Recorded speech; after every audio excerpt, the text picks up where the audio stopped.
ब्रह्मदर्शी परमहंस सत्यार्थी जी महाराज जी, हमारे हृदय सम्राट स्वामी केशव सत्यार्थी जी महाराज जी के श्री चरणों में नम्र वंदन अर्चन। मंच पर विराजमान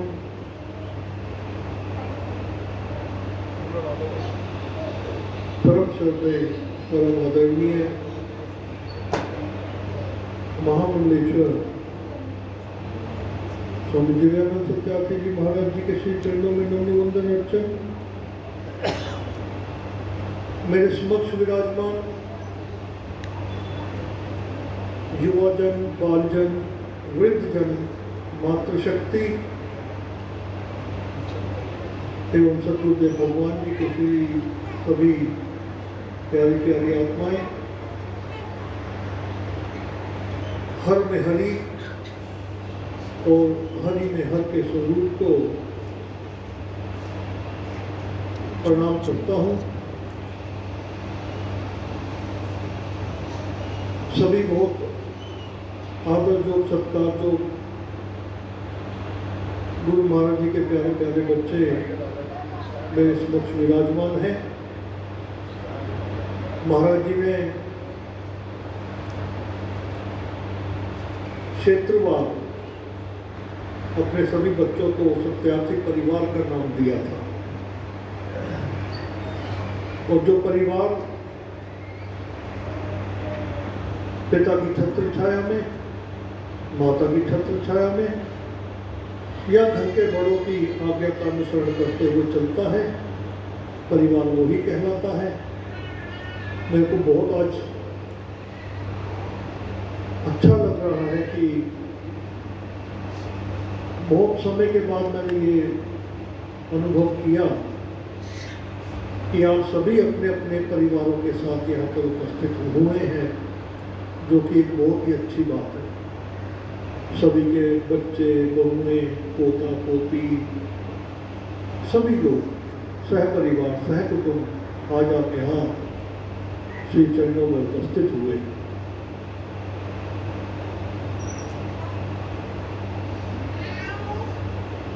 अभी हमारे ओम प्रकाश जी ने कहा कि माधवानंद जी भी अपना विचार रखें, तो चलो बहुत बहुत धन्यवाद कि कहीं हमारा भी छोटा सा नंबर लग गया। परंतु ऐसा है कि मेरी खुराक पूरी नहीं होती अगर मुझे 30 से 40 मिनट का समय ना मिले और समय मेरा कट गया। मैं सोच रहा था कि 7 बजे तक आप सब समाप्त कर दोगे अपना अपना, तो 7:30 तक मुझे आधा घंटा मिल जाएगा, परंतु मेरा समय अब मात्र 15-16 मिनट का रह गया है, क्योंकि कम समय में बहुत सी बात नहीं हो पाती। पर ठीक है, ये दुनिया का मेला है, ये इसी प्रकार होता है। वो ईश्वर भी डॉक्टर साहब बहुत चतुर है। डॉक्टर प्रेम जी, सुन रहे हो मेरी बात? तो वो ईश्वर बहुत चतुर है। हम अपनी चतुराई पर भरोसा करते हैं ना, जैसे पोता पोती या छोटे बच्चे को उंगली लगा के बाजार ले गए और उसको 10-20 रुपए की चीज दिलवा के उसका मन बहला दिया और काम समाप्त। तो वो ईश्वर भी हमें इस दुनिया के राग रंग में प्रसन्नता ऐसी दिलवाता है कि उसके बाद ब्रह्मनिष्ठ होने की इच्छा जागृत ना हो। वो चतुर इसलिए है कि वो अपने यहाँ पर भीड़ नहीं लगाना चाहता। बहुत चतुर है, समय समय पे प्रलोभन दे देता है, कभी किसी वस्तु का, कभी किसी वस्तु का।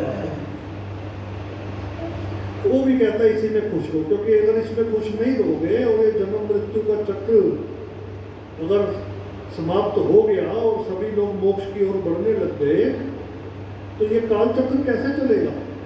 इससे तो नियम चलना है ना, अपने स्थान पर चलना है, अपने मार्ग पर चलना है।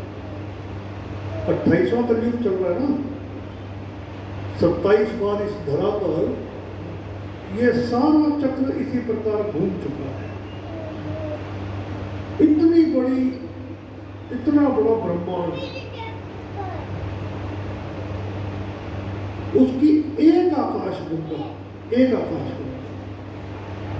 उस आकाश गंगा का एक ग्रह पृथ्वी।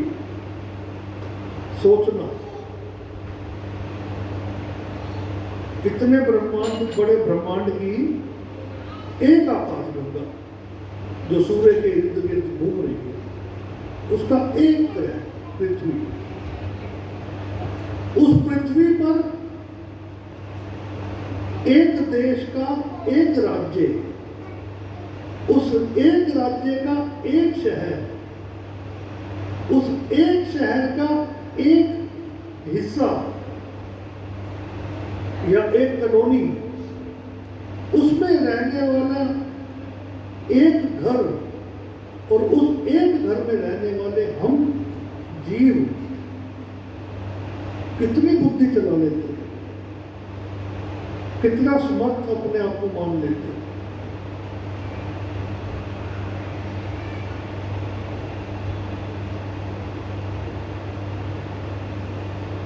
मुझे नहीं याद आ रहा, मेरे से पहले किसने कहा था, किसी ने शायद कहा था कि भाई आजकल ऐसा हो गया है। मैं क्षमा चाहूँगा, मैं बीच में एक बात और कहना चाहता था। हमारे बीच में शारदा मद्रा जी भी विराजमान है। वो बहुत राष्ट्रीय स्तर की कवित्री हैं और मेरी बहुत आदरणीय भी हैं। मैंने उनसे कई बार निवेदन किया कि हमारी पत्रिका के लिए आप अपना छंद या वो भेजा करें आप अवश्य। तो बहुत से, क्योंकि आप अध्यात्म पे भी अच्छा लिखती हैं, तो बहुत से पाठकगणों को उसका लाभ प्राप्त होगा। उम्मीद करता हूँ शायद अब वो मेरे पास हर महीने एक आपकी प्रस्तुति आ जाए तो हम अपनी पत्रिका में छापा करेंगे उसे। राजेश जायसवाल जी की या शर्मा जी की या मनोजा जी तो आपके पास में ही रहते हैं, उनकी ड्यूटी लगाऊंगा कि आप उनसे संपर्क रखकर वो आपसे लेते रहे। आजकल तो टेक्नोलॉजी का युग है, आप व्हाट्सएप पर भी प्रेषित कर देंगे या इंटरनेट के माध्यम से भेज देंगे, तब भी हमें वो प्राप्त हो जाया करेगी। क्योंकि ज्ञान का वो लाभ है जो जनमानस तक आगे बढ़ जाए। अपने तक अगर सीमित रह जाए तो उसका कोई आनंद नहीं है। क्योंकि जितने भी हमारे वेद बने और उपनिषद बने, इसमें भी आपको ध्यान है, हम उसको श्लोक या दोहा या चौपाई नहीं बोलते, उसको श्रुतियाँ बोलते हैं। श्रुति जो महर्षि वेदव्यास जी ने सुनकर उसको अभिलेखित किया। चलो हम विषय से भटकेंगे नहीं। असल में मुझे लगता है कि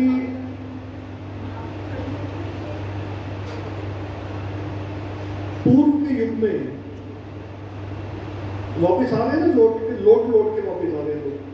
ये आधुनिकता का भूत 1990 में चालू हुआ था। हम तो वो पीढ़ी है ना जिन्होंने सब देखा।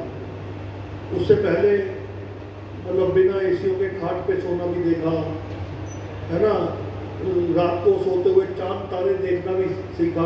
तो आजकल के बच्चों को तो चांद तारे नहीं पता, क्योंकि ऊपर छत है, वो नकली स्टिकर लगा दिए, ये चांद का बेटा ये तारे है ना। तो हम सौभाग्यशाली, हमने वो युग देखा। पुनः लौट कर आ गए लोग है ना। अब कहते हैं कि फैट बहुत बढ़ गया, कोलेस्ट्रॉल बहुत बढ़ गया, कार्ब मत खाओ, गेहूँ मत खाओ, रागी का आटा खाएंगे, ज्वार खाएंगे। क्या हुआ भाई? अंग्रेजों ने उसको अंग्रेजी नाम पे कह दिया तो आप सब मॉडर्न हो गए हैं। हम लोग तो सदियों से ये सब खाते आए और सब बलिष्ठ रिष्ट पुष्ट रहे। सुनते ही नहीं थे पहले किसी को बीमारियां। आजकल तो हर दूसरे व्यक्ति को या तो बीपी है या शुगर है या मतलब सब बीमार है, सब बीमार। चलो मेरा कहने का भाव ये भी नहीं था। मैं एक्चुअली बहुत मीठी बातें नहीं करता, मैं सीधा मुद्दे पर आता हूँ, सीधा। तो पुरातन युग में बच्चों को गुरुकुल में भेजा जाता था और आचार्यों के द्वारा उनकी शिक्षा दीक्षा हुआ करती थी, है ना। ऐसे ही था। अब हम स्कूल में भेजते हैं, टीचर पढ़ाते हैं, उसके बाद हम ट्यूशन भी लगाते हैं। क्या पढ़ा रहे हैं? वो पढ़ा रहे हैं जो टेक्स्ट बुक में लिखा हुआ है। टेक्स्ट बुक यानी कि उसकी अपनी बुद्धि का विकास शून्य, उसकी वैचारिक क्षमता शून्य, उसकी कल्पना की क्षमता शून्य। तो नस्ल भी हमारी यंत्रवत, मैकेनिकल बनती जा रही। पहले गुरुजन कहते थे क्योंकि मैं कह रहा हूं इसलिए मान के ये सत्य है, और वो मानता था और उसका जीवन का उद्धार होता था। संपूर्ण जीवन काल में एक समझदार से समझदार व्यक्ति अपने मस्तिष्क का सिर्फ 8% उपयोग कर पाता, सिर्फ 8%।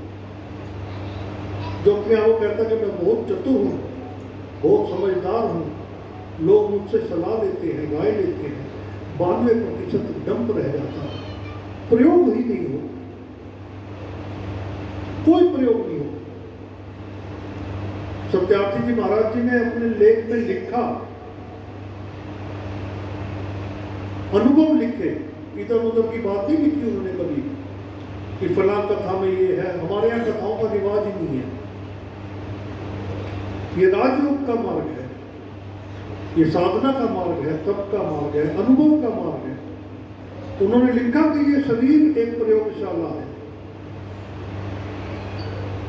बहुत बुद्धिजन बैठे हैं, विवेकी लोग हैं। ये शरीर एक प्रयोगशाला है जिसमें निरंतर अनुसंधान चलते रहते। ये लिखा श्री स्वामी रामानंद सत्यार्थी जी महाराज जी ने। कितनी बड़ी बात।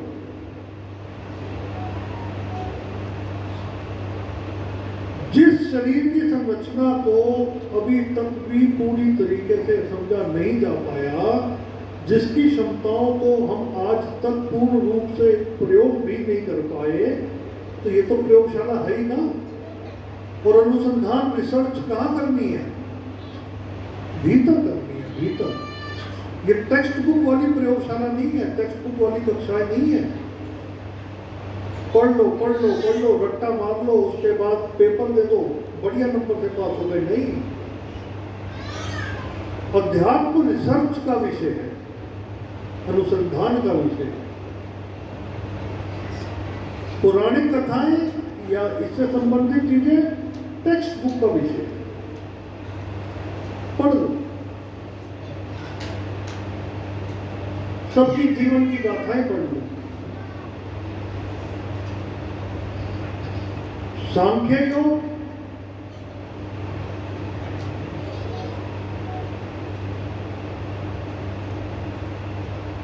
महर्षि कपिल मुनि जी महाराज जी ने जिसकी रचना की, हमारे महानिर्वाणी अखाड़े के वो गुरु भी माने जाते हैं, श्री कपिल मुनि जी महाराज।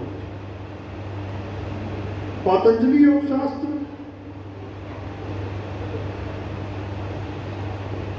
सांख्य योग को संक्षिप्त में कर भगवान कृष्ण ने द्वितीय अध्याय में अपने 13वें श्लोक से लेके और शायद उसके बाद निरंतर शायद 24 या 27 श्लोक उनके ऐसे हैं जो सांख्य योग से जुड़ा हुआ ही उन्होंने उपदेश अर्जुन को दिया, जगाया, चेताया। एक बात मेरी बहुत ध्यान से समझिएगा, अमूमन हम सभी सनातनी हैं।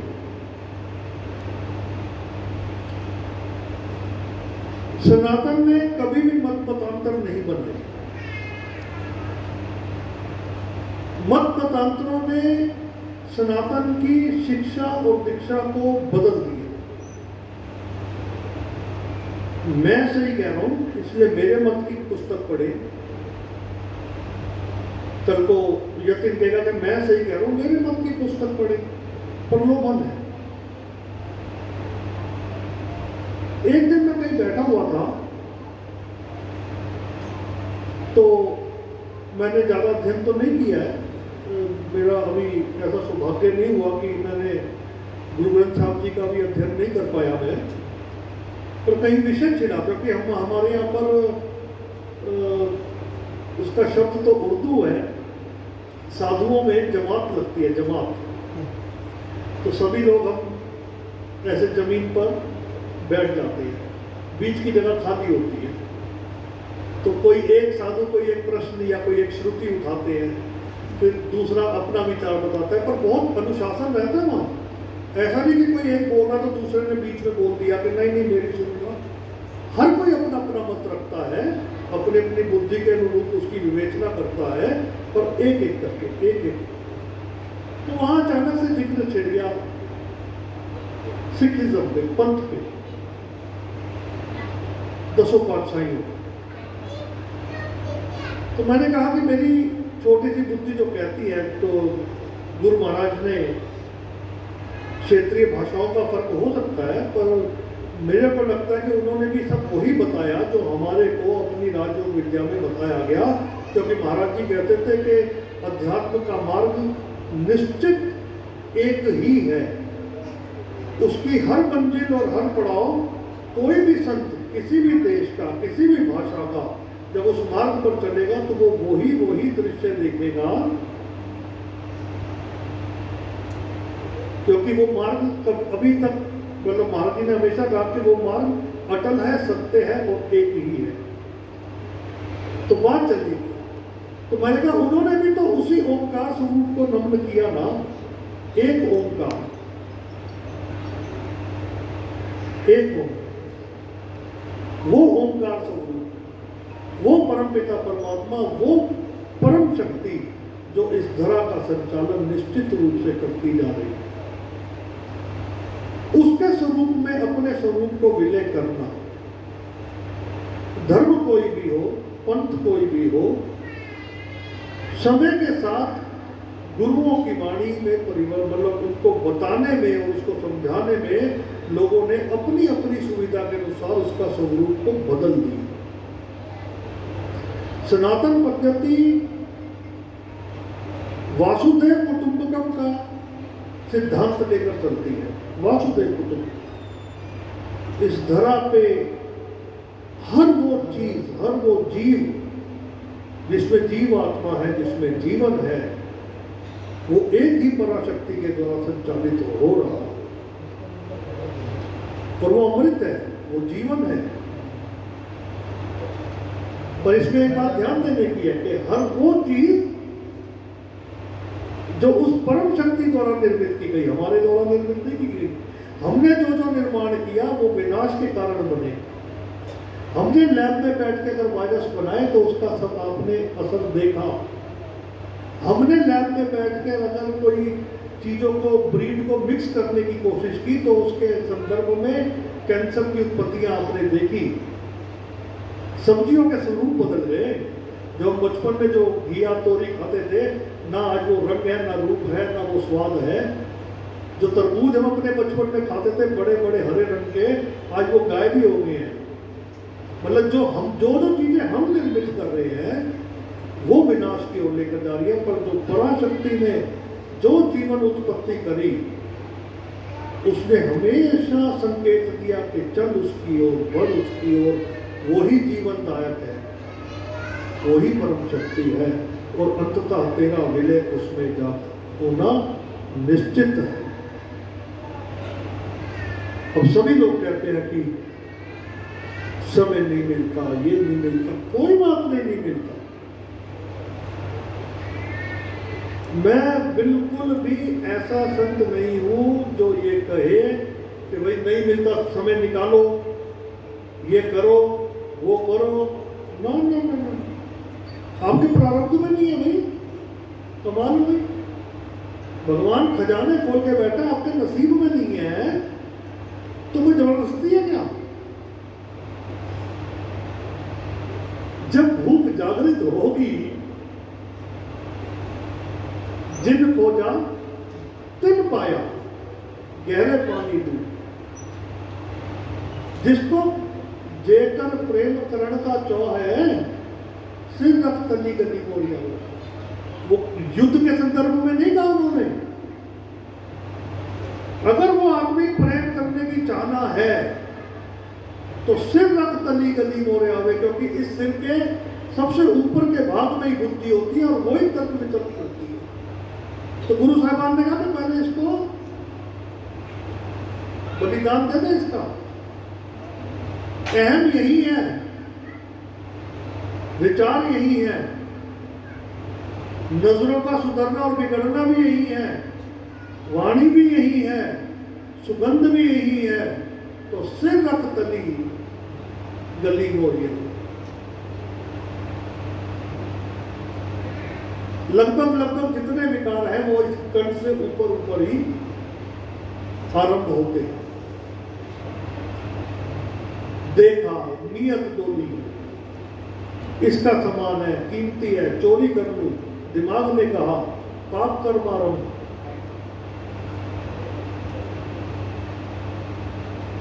सिर रख तली, विवेचना है,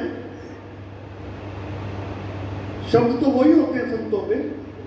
किसी ने उसको किसी रूप में उसको परिभाषित किया, किसी ने किसी रूप में परिभाषित किया, किसी ने किसी रूप में परिभाषित किया, क्योंकि बुद्धि तो 8% ही कार्य कर रही है। भगवान ने दी 100%, 92% डंप हो, वैचारिक शक्तियां समाप्त हो गई, कल्पनात्मक क्रियाएं समाप्त हो गई, संकल्प की शक्ति समाप्त। और योग में जब तक आपका संकल्प कमजोर है, संकल्प कमजोर है, क्योंकि समय मेरी निगाह घड़ी पर भी है, माता श्री जी को सुनना है हमने, तो मेरा समय चला गया, मैं उनका नहीं लेना था, इसलिए कह रहा था कि मेरे को कम से कम दे दिया करो 30-35। अगर संकल्प कमजोर है, बुरा मत मानना मेरी बात का, चाहे तो खूब छैने बजा लेना, चाहे ढोलक पीट लेना, गला फाड़ लेना, खूब ऐसे करके बैठे रहना, कुछ नहीं होगा। ट्रेंड करना पड़ता है, ट्रेंड, दिमाग को ट्रेन करना पड़ता है, अभ्यास का विषय। बच्चा तो बहुत पैदा होता है, 1-2 वर्ष का होता, कुछ नहीं पता होता, ट्रेन करते हैं ना, माता ट्रेन करती है, फिर पिता ट्रेन करता है, फिर प्ले स्कूल वाले ट्रेन करते हैं, ट्रेन करते हैं, अभ्यास करवाते हैं उसको कि ये इस क्रिया की ये प्रतिक्रिया है। गर्म गिलास हो, चाय भरी हो, हम उसको कहते हैं बेटा और ऐसे करते ना छोटे बच्चों का, और हम ट्रेन करते हैं उसको। क्या हो जाता है जब बड़े हो जाते हैं? बड़ी बड़ी बात, बड़े बड़े ग्रंथ, बड़े बड़े सत्संग, दूसरे अध्याय के 53वें श्लोक में गीता के खोल के पढ़ लेना, दूसरे अध्याय के 53वें श्लोक में यह भी लिखा है कि ज्यादा सत्संग सुनने से भी मति भ्रमित हो जाती है। तो आजकल तो संतों के पास जाने की जरूरत ही नहीं है। किस वैरायटी का संत सुनना है? YouTube। पर महापुरुषों के पास जाके जब तक आपके परमाणु उनसे न टकराए और उनके परमाणु आपसे न टकराए, बात बनेगी नहीं। दही जमानी है तो दूध में खट्टा तो डालना पड़ेगा ना। खट्टे की फोटो दिखा के कैसे दही जमा लोगे? बता दो। और दूध की कीमत क्या? 60 रुपए। लगा दिया खट्टा, कीमत मैं अगर 80-90 रुपए दही होगी। हम तो खरीदते नहीं, फकीर लोग हैं, आप जैसे प्रेमी खिला जाते हैं। तो दूध से कीमत बढ़ गई ना दही की। अब उसे भिगो लिया, मक्खन बना दिया, क्या कीमत हो गई? 250-300 रुपए। अब उसको जलाया, तपाया, पकाया, खूब उसको चलाया, उबाला, गरम किया, घी बन गया। कीमत पहुंच गई ये कह रहे हैं शुद्ध 1200 रुपये। चलो नकली 600 रुपये होगा, कीमत बढ़ गई ना। खट्टा लगाने के लिए तो हम फोटो दिखाएं और दही जमे ना और चाहे कि कीमत हमारी घी की हो जाए, बिल्कुल संभव नहीं है, बिल्कुल संभव नहीं है। एक जन्म लगा लो, 2 लगा लो, 10 लगा लो, मेरे मुख से सुन लो, माता श्री जी के मुख से सुन लो, उससे पहले केशवराम जी के मुख से सुना, इस हमारे बाद और बड़े बड़े महात्मा आएंगे, संत आएंगे। आज तक तो खैर संतों का रिवाज ही खत्म हो गया, ब्रह्म ज्ञान की बात कोई नहीं करता, आजकल तो कथाओं का रिवाज है। ऐसे वर्णन करते हैं जैसे सीधा 5200-5300 साल पहले ये वृंदावन के पेड़ पर ही बैठे हुए थे, गोपियां नाच रही थी। वाह, कैसे भाई तू ढोलक बजा रहा था वहां पे, तेरे को कैसे पता? वंदो जगत गुरु श्री कृष्णम। हमारे यहाँ सनातनी संन्यास में तो ये मानते हैं कि जगत गुरु कृष्ण, जिन्होंने संपूर्ण ज्ञान 700 श्लोकों के माध्यम से गीता के रूप में हमें दिया, कलयुग में अपने योग को सरल करने के लिए, समझाने के लिए, उनका रूप क्या बना दिया हमने? रसिया का। वो नाच रहे हैं, गा रहे हैं, मैं तो हैरान होता हूँ, लड़के राधा बन के घूम रहे हैं। मेरे ख्याल से माता जी शायद श्रीमद् भागवत में तो कहीं राधा जी का नाम भी नहीं है, कहीं नहीं है। वो जगत गुरु कृष्ण, मतलब ये मैं कोई पर्टिकुलर किसी एक की बात नहीं कर रहा। भगवान शिव का स्वरूप बदल दिया, अनंत, मतलब क्या उनके बारे में तो कहने के लिए शब्द ही नहीं है। पूछा गया उनसे, पिता कौन है आपके? उन्हें कहा ब्रह्मा। तो दादा कौन है? दादा मैं शिव। मतलब ब्रह्मा का पिता भी मैं ही हूं और मेरे पिता ब्रह्मा है। जहां से संपूर्ण योग का आरंभ होता है, योग का आरंभ होता है, आदि गुरु भगवान शिव। आज शिव के नाम पे क्या हो गया? हमने शिव के तत्व को खो दिया, पहचाना नहीं, शिव के वचन नहीं देखे, शिव की आराधना नहीं करी।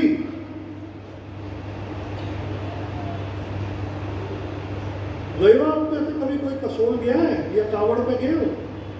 चिलम हाथ में ले ली, भोले, ये भोले क्या? तो शिव के स्वरूप को क्या करती? ये हो रहा है सनातन धर्म के साथ। सोचो, विचार करो,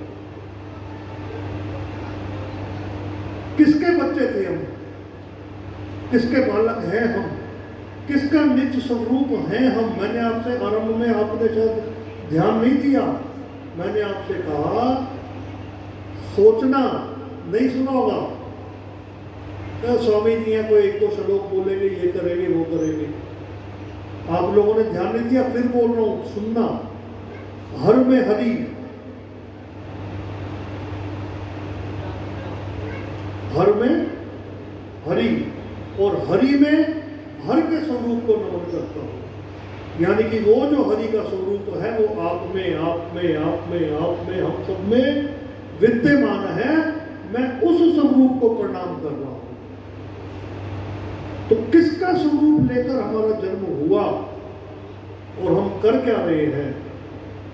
सेल्फ रियलाइजेशन। पहले, सबसे पहले कोई भी व्यक्ति सबसे अच्छा मूल्यांकन अपना स्वयं कर सकता है, उसके लिए किसी टीचर की आवश्यकता नहीं है। सेल्फ वैल्यूएशन करो, अपने भीतर झांको, देखो।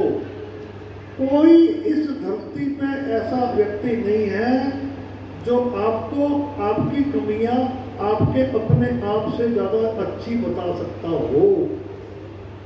हर एक को अपनी कमियों का ज्ञान होता है, उसको ढकने के लिए, छिपाने के लिए वो उतना ही मुखौटा अपने मुख पर धारण करता है। पर जब जब मुखौटा धारण किया जाएगा, आपका अपना व्यक्तित्व कहीं ना कहीं खो जाएगा। उसे खोने मत दो।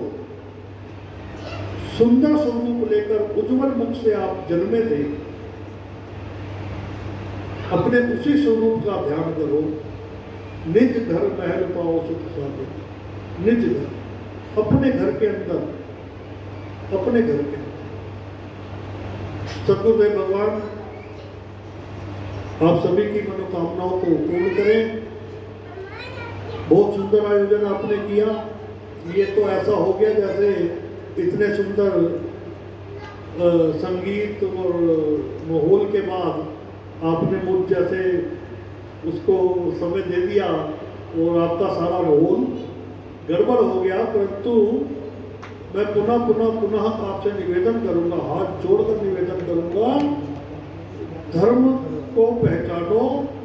लोग कहते हैं गुरु को नहीं गुरु की मानो, पर ये झूठ बात है। ना कोई गुरु को मान रहा है और ना गुरु की मान रहा है। तो प्रयास करो, पहले सेल्फ असेसमेंट करो, अपना आकलन स्वयं करो। जब अंदर की चाहना जागृत होगी तो किसी को आपको ये कहने की जरूरत नहीं पड़ेगी कि समय निकालो, आश्रम आओ।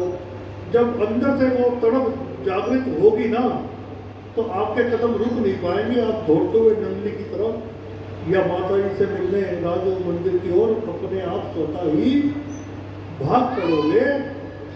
जब आपको गाइडेंस की आवश्यकता होगी तो मेरा ये मानना है कि शिष्य गुरु को नहीं पूछता, गुरु स्वयं शिष्य को चुन लेता है।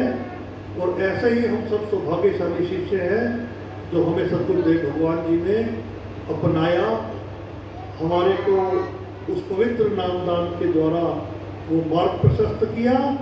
अपनी भूख पहले अपना पात्र को धो लो, मांझ लो, चमका लो, तभी वो अमृत रूपी दूध उसमें रह पाएगा, वरना वो फट जाएगा। तो ज्ञान की इच्छा जब जागृत हो तो उसको रोकने का प्रयास ना करें। और निवेदन है कि अगर आपको अध्ययन भी करना हो तो प्रमाणित पुस्तकों का, ग्रंथों का अध्ययन करें। जैसे अभी हमारे यहाँ पे उपनिषदों का अध्ययन करने का वो ही खत्म हो गया। लोगों को पता ही नहीं कि हमारे उपनिषद कौन कौन से हैं। उनको पढ़ने का प्रयास करें, उनका अध्ययन करें, वेदों का अध्ययन करें। वहां पर आपको गुरु की महिमा और उसका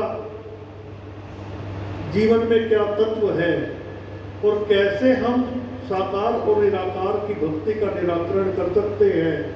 वैसे तो अगर आप इतना सब भी ना पढ़ें और केवल श्री गुरु महाराज जी के 7 सवाल पढ़ लें, जो प्रश्न सत्यार्थी जी महाराज जी लेकर गए और श्री गुरु महाराज जी ने बिना पढ़े उनको प्रश्नों को दोहराया और उनका उत्तर दिया, तो भी हमारी बहुत सी मानसिक व्याधाएं और उनकी वो समाप्त हो जाएंगी। तो ज़्यादा ना बोलते हुए इस बहुत बहुत सुंदर आयोजन के लिए आप सबका बहुत बहुत धन्यवाद। और निवेदन, कुछ लोगों ने तो मान लिया मेरे को अच्छा लगा। आज मैंने जैसे पहले भी कहा था कि मेरे को तो आप दूर से नमस्कार भी करेंगे तो भी बहुत अच्छा रहेगा, क्योंकि गुरुदेव हमारे केवल और केवल श्री नगरी निवासी भगवान जी हैं। हमारे रहबर सत्यार्थी जी महाराज जी, केशव जी महाराज जी और वर्तमान में माता श्री हैं।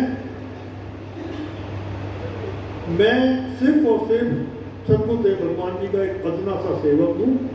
इसलिए मैंने पहले भी निवेदन किया था कि मेरे नाम का कभी भी जयघोष, चित्र और इस प्रकार का मैं कभी अपने जीवन में नहीं करूँगा।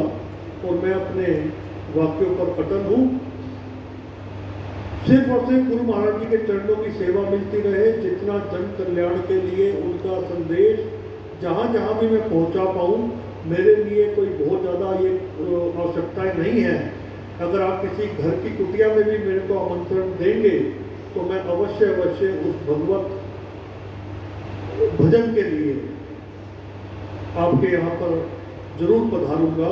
ये मेरा संकल्प है, मेरा श्री चरणों के प्रति वो सेवा है जो गुरु महाराज जी ने मेरे को दी है। तो सद्गुरुदेव भगवान आप सभी की मनोकामनाओं को पूर्ण करें। जो बच्चा, जो श्रद्धालु अपने मन में जिस भावना से आज इस दरबार में उपस्थित हुआ है। सद्गुरुदेव सभी की मनोकामनाओं को पूर्ण करें। इसी के साथ अपनी वाणी को विराम देता हूँ। पुनः कभी विस्तृत इसके लिए जिसमें मेरे को अच्छा सा आप समय दे दें, तो जो जिज्ञासु है, जो इस चीज़ को चाहता है, तो हम उसके साथ इस बारे में चर्चा कर पाएँ। तो उसके लिए जब भी पुनः आप मेरे को बुलाएंगे, मैं जरूर उपस्थित होऊंगा। और कराला का भी मेरा ड्यू है, दिसंबर के महीने में कराला अवश्य, चलो 7 दिसंबर पक्का नहीं, 7 दिसंबर में कराला में अवश्य उपस्थित होऊंगा।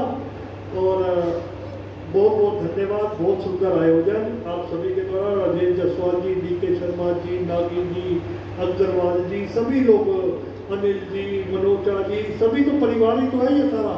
मैं तो एक एक व्यक्ति को बाय नेम जानता हूँ। बहुत प्रिय हमारे अनुज, सुनील भाई, मोंटी जी, आप सभी की सेवा, ओम मुका की, सभी लोग, अगर मैं नाम लूँगा, मैं एक एक व्यक्ति का नाम जानता हूँ। हो सकता है कोई एक दो नए चेहरे हों, तो उनसे आत्मिक संपर्क तो हो गया मेरा, परंतु मैं नाम से परिचित नहीं हूँ। इसी प्रकार के भगवत आयोजन आप आयोजित करते रहें, तो समय समय पर लोग जागृत होते रहेंगे। और आप जब जब भी मुझे बुलाएंगे सेवा के लिए, मैं अवश्य आपकी सेवा में उपस्थित होऊंगा। सभी मिलकर एक जय घोष करेंगे। बोलिए सद्गुरुदेव भगवान की।